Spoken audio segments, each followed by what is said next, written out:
And I tell you, I saw it today. Yeah. And that video, and I thought, you idiot boy. You know you're on a good thing when you can get your first running samples through. Yeah. And you put them on the track, and if they run like that, you think, yeah, that's a good one. You think you're clever, do it in TT.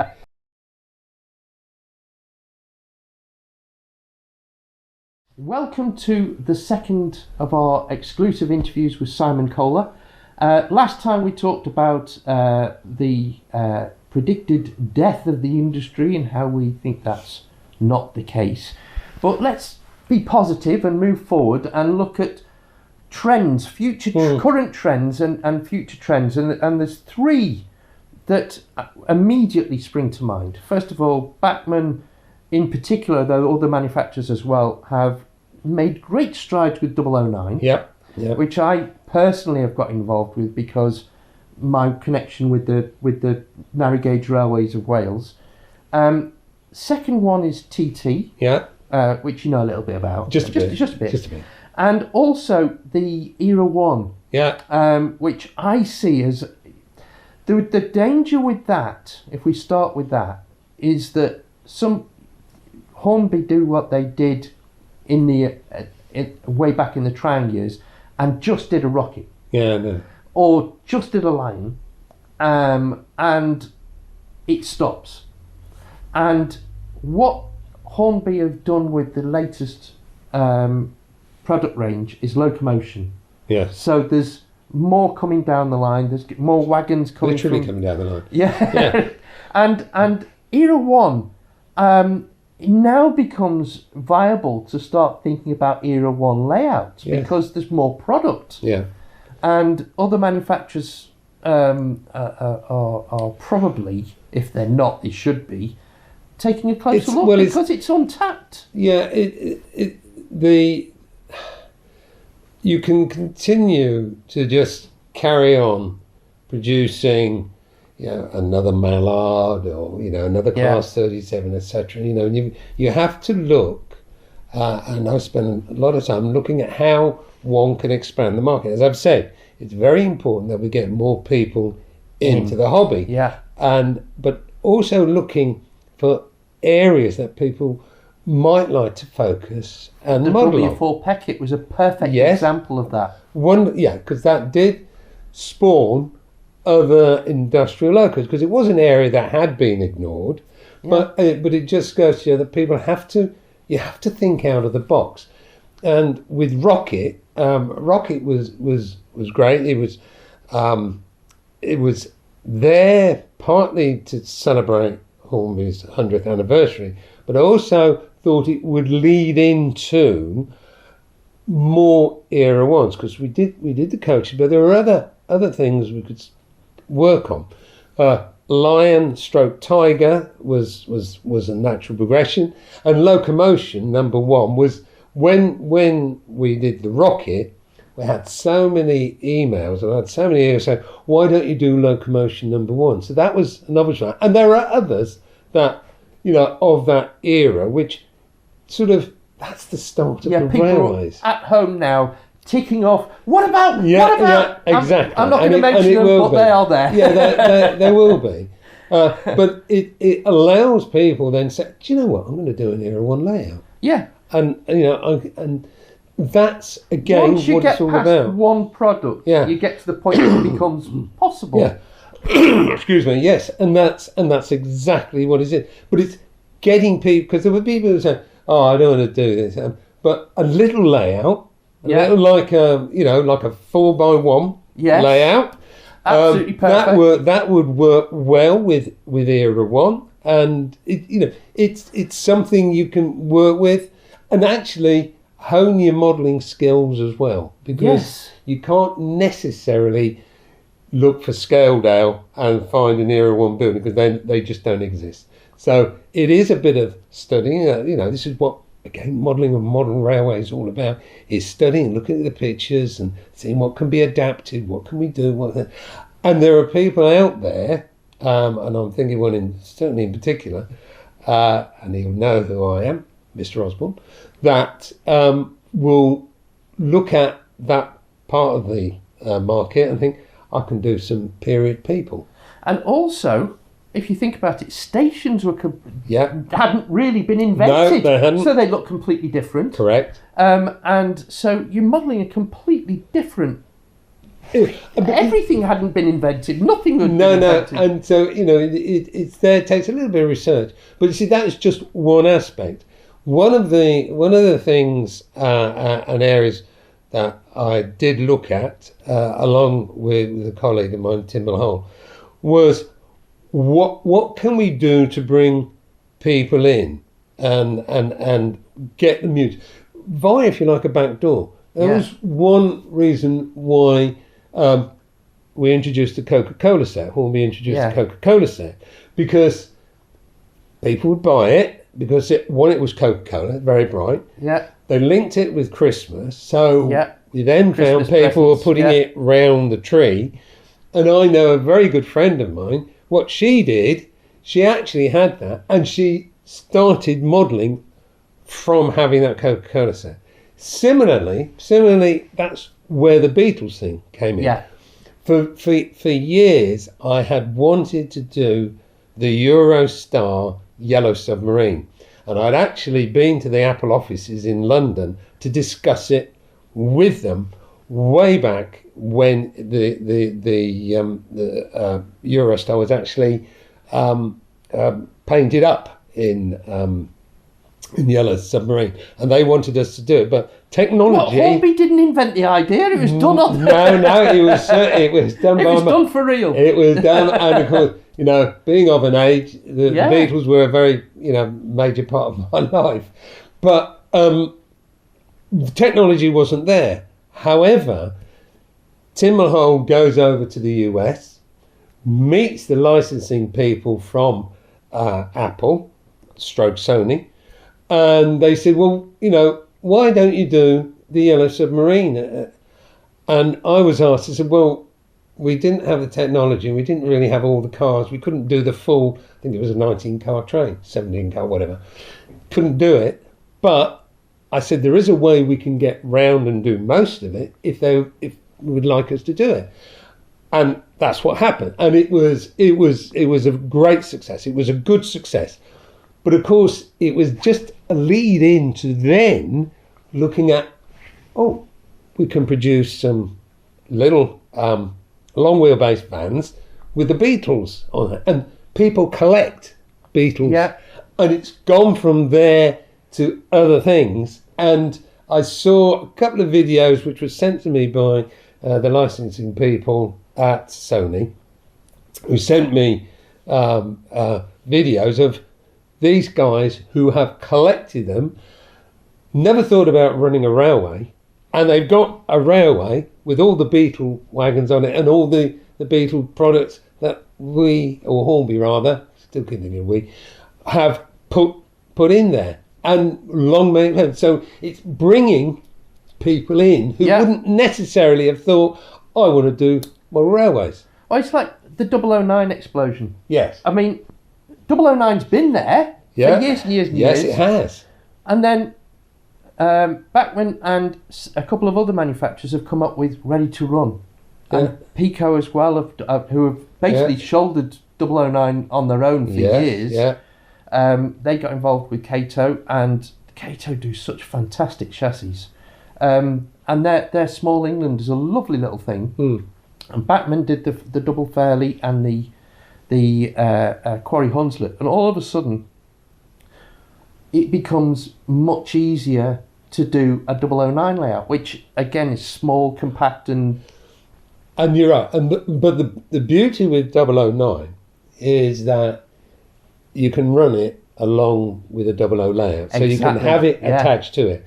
And I think that's one of the appeals as to why Bachmann went into it, because they themselves are looking, how can we expand the market? Absolutely. And when it being sort of a something that had been discussed at Hornby on more than one occasion was, it's great doing it. What else should we be doing? And they have people saying, why don't you do Engage?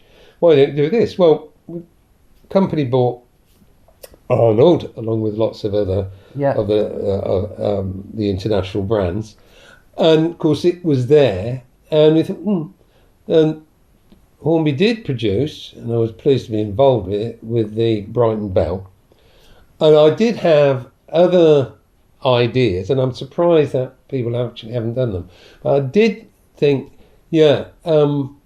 we could expand on that, but it wasn't a huge demand. Yeah. And looking at it, for Engage, you've got two main producers, Bachmann, Grapho, Yeah. and Dapol, Yeah. which they had the market sorted to add another range, and Hornby would never look at just doing individual items. Yeah. Have to do the track and all the rest of it. That, you do the full gambit. Wouldn't really be the right thing to do because it was already a sorted market. Yes. So I'd always had TT in my mind, and for me, TT filled that gap where people said, well, Engage is too small for me. Yes. I haven't got room for 00, but TT is a nice size, and I can get quite a bit in a small area. I can put it in a coffee table, if that sort of thing. And as you've said, it's an exact scale. It is, and that was the thing. We all, I say we all know, there's a big group out there that run the old Triang TT system, but like 00 and like UK Engage, it was a scale that had to be made up. Yes. So ran on the right, if you like, continental track width, but was over scale and everything else. So it was wrong. So it was when I started formulating my thoughts on TT, whether should you go perpetuate an error, or should you actually, for the first time in decades and decades, produce something that is not just peculiar to the UK, but has a worldwide, but certainly a European appeal. If you look outside the British bubble, you've got to. You have to. Exactly. That's the world we live in. If you're a big business, you've got to think big. Yes. And the world of TT 120 is already established. It's very strong in Germany, believe it or not. Yeah. But for me, and I, I sort of studied this for a long time. The market for British Outline, even though it didn't run in Europe, I knew that there would be German modelers, for example, who would want a Mallard, want a Flying Scotsman, want an HST, etc., to run on their layout. It's universal. My buildings are all the same size and all the rest of it. So they might even have a little British segment or whatever. Yeah. But imagine now, for the first time, could produce a Eurostar, which can sell in the UK, can sell over in Germany. Do you know those trains in real life go to Europe? And they do. And I think that was the thing. That was the thing that most excited me about it. That we could have something that has international appeal. And believe it or not, I think Germany is or was the third largest market for Hornby TT 120. I think with that, and with all new. For the UK, new scales, is we've got the manufacturers producing the main product, the sets. Yeah. The follow-up is for the trackside stuff, for people producing the people, the buildings, and so on. When that follows, you've got something then that's perpetual. Which is not unlike it was in the 50s and the 60s with 00, where you had companies like Gem and lots of other small, Merit and all these, who produced these little ancillary bits and pieces that would go with your Hornby layout or whatever. And that's the thing. We called it cottage industries. Yes. And that's what it does. And that creates jobs. And certainly, it does. And it draws people into the industry. And hey presto, the doom and gloom has gone because there's a new industry. Well, but yes, you're right. It is a new industry, but, I don't kid myself. TT isn't there for people who already model N-gauge or 00. Yeah. I don't expect anybody to say, well, I'm throwing my 00i and I'm going to do TT. TT is there again to bring people in who want to do modelling. That's the thing. People but don't have the space. People who have railed against it sorry, non-intentional pun, tend to be people who are invested in the 00 and see it as, you're expecting us to give up? No, we're not. No, not at all. I always said that. I always said, this is not meant to replace. This is an alternative. Yeah. And it is an alternative. The number of emails I got from people saying, well, I had to downsize, I had to sell the house, my wife died, etc. I had to sell all my 00, broke my heart. I've had to move into a bungalow. I'm this bored. is great. Yeah. TT is my answer. There are other people, and if Roger sees this, he'll know exactly what I'm talking about. He wanted a hobby. 00 was too big for him. Hadn't even basically thought about N-gauge or anything, but he saw the TV program, saw the TT being there. He said, "That's what I want." Yeah. And that man, I mean, he's a real craftsman, but he's sorted out his loft. He's laying out his track, and he's absolutely he's enjoying it. He's enjoying what he's doing, and I'm not a modeller. He's a craftsman. I mean, he's a brilliant carpenter, but he's getting so much fun and enjoyment out of it, and that's, at the end of the day, is what modelling is all about, to get enjoyment. Absolutely. Why do you do hobbies? Do you do hobbies so you can gripe on the internet, well, rubbish this and rubbish that?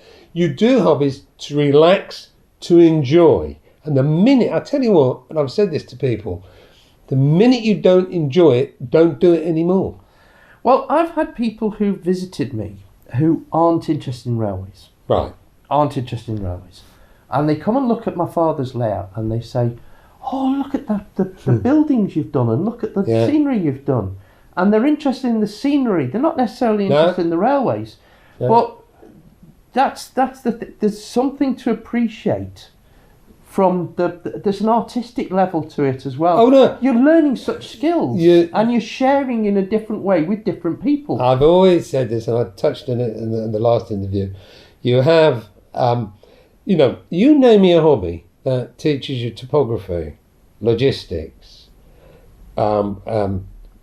social history, design, timetables. Yeah, well, yes, there are just so many different aspects. I've always said, when you look at a model railway, which is fully scenic, what you're looking at is a 3D picture. Yeah. That's a moment in time. Even if there's nothing moving on it, that is a beautiful piece of art. When I film the layouts when we go to exhibitions for this YouTube channel, people will notice that I don't just film the locos running. I have a freezed moment looking at a section of scenery, and I film it as though I'm filming the scenery in real life. I use all the same techniques, and we get a lot of viewing hits on the videos where there's more of that. Yeah. Where I really spend time to focus on the details that people have put in, the little bits of shrubbery, the little person picking his nose in the corner. There's one railway where there was two guys punching. They've moved it up. There's two guys punching each other. The little glowing light at the bottom of the ash pit and things like that. And somebody's taken the time to think of this detail, and that in itself has made these videos very popular because they actually see the details of, and the railway modellers have spoken to me when they've seen the other exhibitions and said, I'm really pleased that you focused on that because I spent ages on that, and then it's like, and even people who don't appreciate the hobby can appreciate that. Well, you know. I think most people appreciate detail, the amount of work goes into it, and the enjoyment of looking to. Oh yeah. Two things, or maybe even three things. Years ago, when Hornby had its own layout division, used to build them, the guys who used to put it together always used to hide little figures somewhere doing maybe perhaps naughty things, but people always used to come to the toy fairs because we'd always have a special layout in the toy fair. And they come and say, and they're looking for that. I've got a little black cat on all of mine. Yeah, and that it's like the Cuneo mouse. Yeah. You're looking for something. Now, similarly, the guys who did the Hornby catalogue and done it for a good number of years, when they're putting together their some of their image shots, some of their mood shots, etc. And I've always said, the catalogue is there to sell the imagination, get it going. It gets the old juices going. But when they're putting these little mood shots together, they're actually, when they're doing it, doing a story, talking to themselves. The guy's doing this and he's found a fault here, and we've got this, that, there. My father's like that when he designs a layout. And I have to say, again, I think it was shown on one of the TV programs. I'm building a layout for my grandson, and as I was putting it together, it was one thing putting the tractor. Yeah, I've done that, but it's a bit bare now. Put some more trees there, and then put some figures. Oh, hang on.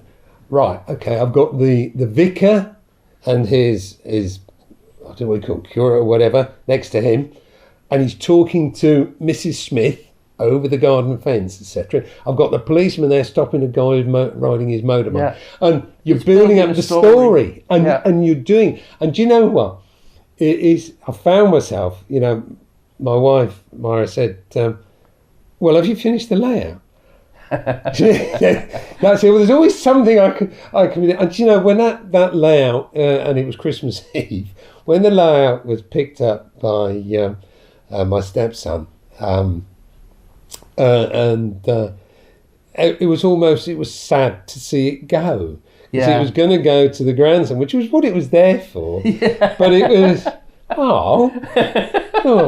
what we're going to do. I know what you mean. And that's, but again, that's the enjoyment you get, and that's what modelling railways is all about. Yeah. Fun, enjoyment, imagination, relaxation. Do you know some of the captains of industry are railway modellers, and when they have a really bad day, and there's, I think he worked for Barclays, he was chairman of Barclays or whatever, he would go up into his loft and operate his trains or do a bit of modelling, and all the pressure and the hassle absolutely drains away. You don't notice because you're focusing on something getting else. That fence right, or doing this or doing that. Yeah. And it's something we learned, and you touched on, something we learned during the lockdown period, how good it is for mental health. Yeah.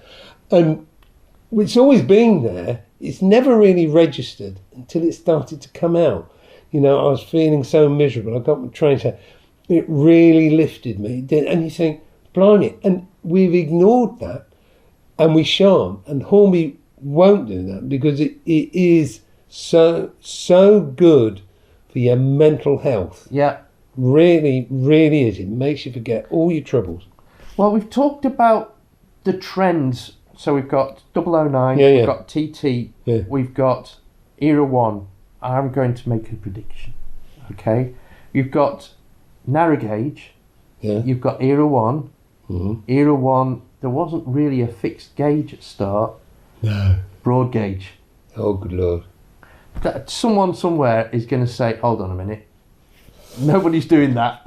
No. I can see all the problems with it, with the track, etc. But I just think when Era 1 expands, and I think that will really expand, because in the same way that the W4 Peckett led to the industrial expansion in railways, I think that Era 1 is the one era that's been pretty well ignored. Oh yeah, it has. And it's because it's tricky. Exactly.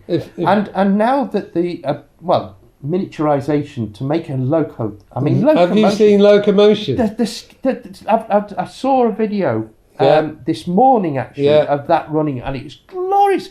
But as somebody who makes models, I'm thinking, how the hell did they do When I suggested it that we should do it, I literally saw the colour drain from their faces. I can imagine. Especially, and I was speaking to the designer, and That's he's a taking very Wallchurch valve gear and throwing he it was right. a very, very accomplished designer. Yeah. Very accomplished. And well, how are we going to get that to do that and do that? And I tell you, I saw it today. Yeah. And that video, and I thought, you did it, boy. He did, didn't he? That is a craftsman. That looks fabulous. It is. It runs well as well. It does. It doesn't have to run well when he makes that work, but it does. It runs well as well. Again, it's virtually, you see, you're on a good thing when you can get your first running samples through. Yeah. And you put them on the track, and if they run like that, you think, yeah, that's a good one. Yeah. And that's not easy. Yeah. Now, I will probably send a note because I'd just go back and say, now then, do it in TT. You think you're clever, do it in TT. And it's remarkable. It's engineering. And I think that now that those models are I think that is an area of the hobby that is going to explode in the same way that 009 has. Yeah, it'd be interesting. And I think the logical thing from that is all the quirky, unusual stuff that was invented in the 19th century, people are going to find a way of modelling it. I mean, remember, still can't get over the fact that somebody has created a bicycle that can pedal and go around a layout. I know how they do it. I still can't get my head round it, that it actually does happen. And lorries that steer around. I mean, there's clever stuff. There's genius out there. Yeah, no. And it's a matter of time before an Era 1 layout with the supplied products, such as locomotion and rocket and so on, you build your little section of the cutting at Lime, coming into Lime Street. Yeah. Build the original station, and you've got all these locos on, and then somebody's going to say, what about the pulley that takes the trains to into Liverpool through the tunnel? This is where an idea develops into an industry, and also when the modelers at the clubs say, hold on a minute, Jeff's got a rocket, so-and-so's got a line, someone's got a Tiger, someone's just got a locomotion on pre-order, the club's going to have a layout. Yeah. And that's when it starts to snowball. I think the same thing will happen with TT, in the same way that it's happened with... I think TT, what it needs now is, like I said, people coming along with the buildings, the sub-brands supplying... You've got to remember that sitting here at the moment, TT is just, 15 months old. Yes. And I always said, it would be a slow burn. It's definitely a 3-year project. Absolutely. At least, and that it will take time to evolve, and if you're enjoying this video, and if you're watching this far, no doubt you are, why don't you click on the thumbs up, the like button, and that will tell other enthusiasts that there's something worth seeing over here. Cheers. Industries. Era 1, I think Era 1 is going to expand in the way that 009 has, and I see that as something that's going to be the next. Well, yeah, I mean, that was, if you like, the original plan. As I say, just to expand the interest in modelling railways. Hornby, as you would have seen, have got a selection of wagons. It's got a selection of coaches. The mail coach is particularly beautiful, as is the Queen Adelaide's coach. Yes, is stunning. The rocket appears with this time round with, I think it's a second class coach, but it again, you know, there's stuff coming through. There's sheep wagons, cattle wagons, horse wagons, etc.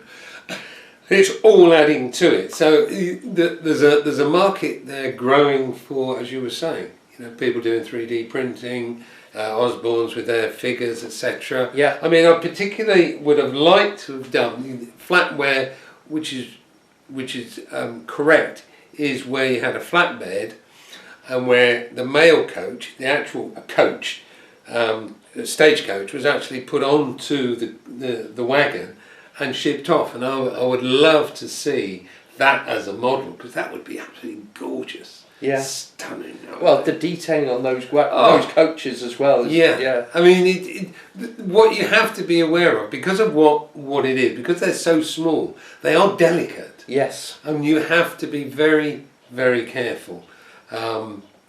Certainly with rocket, and I would guarantee probably locomotion. Yeah. With all the rods moving up and down and all the rest of it. Yeah. But yeah, I can't get over that locomotion. Really good. I remember seeing it at Shildon. They had it as a static display, and I thought, you know what, it'd be a great model, but how the hell would you do it? Well, obviously, Hornby have done it, and they've done us all proud. Yeah, that's an incredible thing. When you saw the video this morning of it running, and it was absolute. I was blown away, because it wasn't just running; it was running well. Yeah, and that's terrific.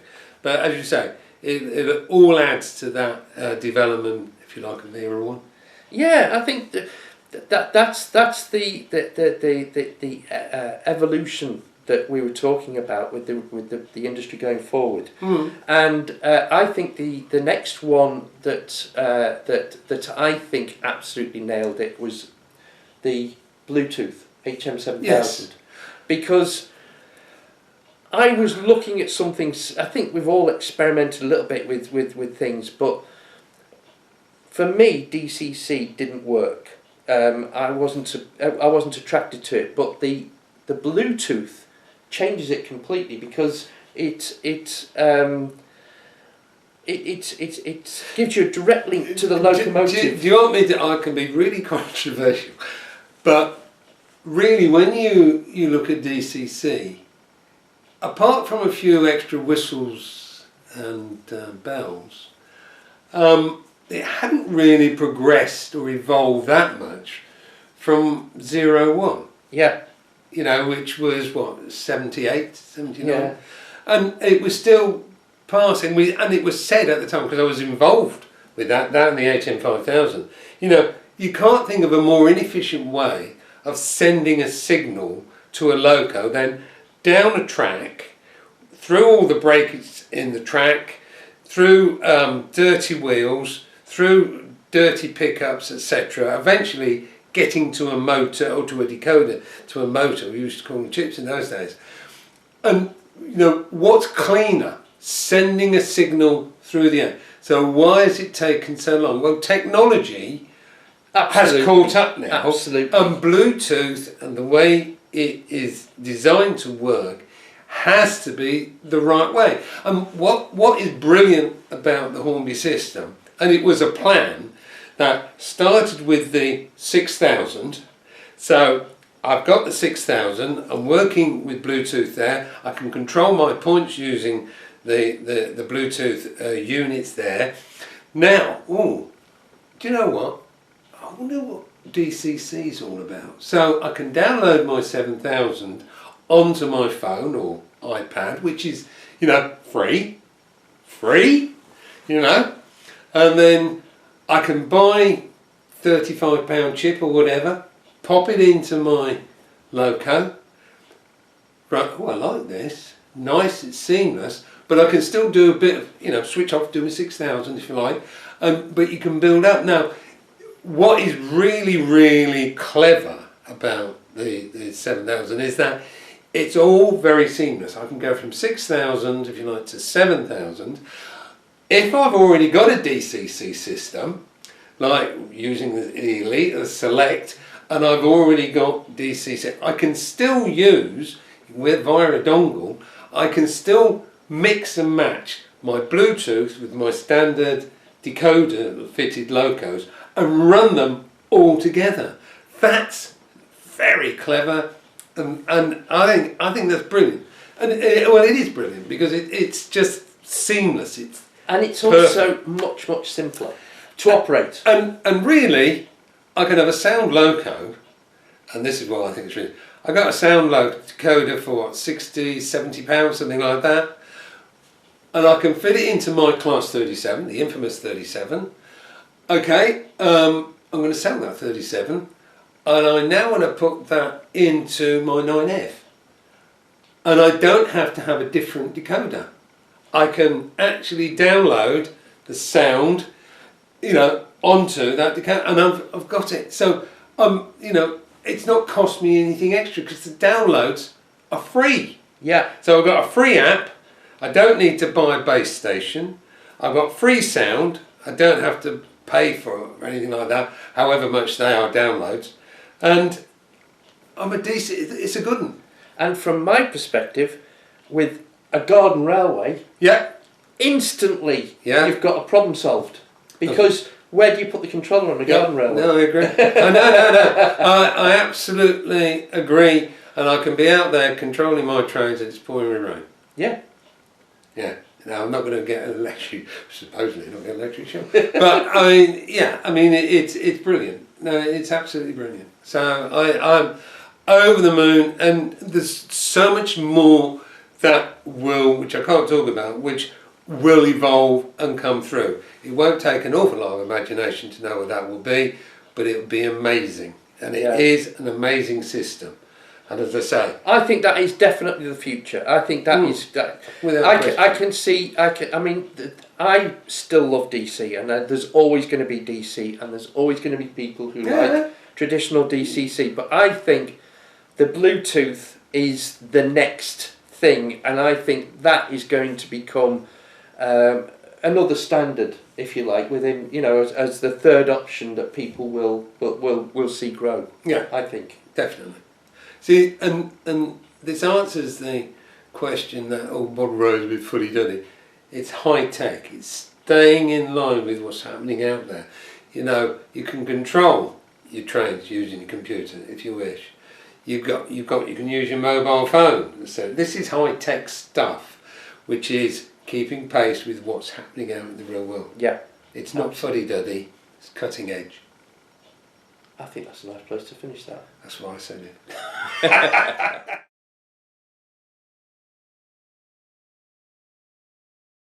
Subscribe to the Lifestyle Unleashed YouTube channel and don't miss out on the exclusive interviews with Simon Kohler.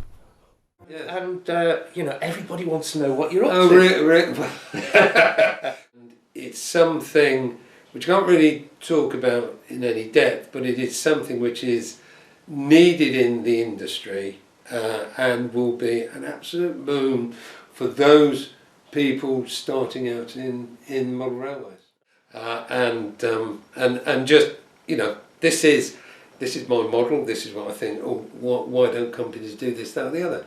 And it's just it is just an area where people can just quite simply just lay down their thoughts.